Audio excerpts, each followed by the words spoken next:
جدوں کوئی شخص اللہ دے گھر دا حج کر دے، عمرہ کر دے، زیارت کر دے، پہلی نظر رب دے گھر تے پیندی ہے، جو دعا منگ دے اللہ قبول کر دے۔ جا تیرا سارا کچھ قبول ہے۔ اور حکم بھی یہ ہے کہ جدو تسی رب دے گھر جانا ہے، سب تو پہلے رب دے گھر نظر مارنی ہے، کسی بھی دروازے تھا نظر مار کے تے دعا منگنی ہے۔ پھر یہ دیکھنا ہے کہ ٹائم کیڑا ہے، اگر نماز کا ٹائم ہے فوراً نماز میں شامل ہو جاؤ، اور اگر نماز کا ٹائم نہیں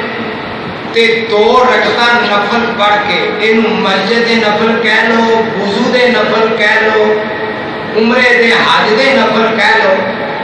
2 نفل پڑھ کے پھر طواف شروع کرنا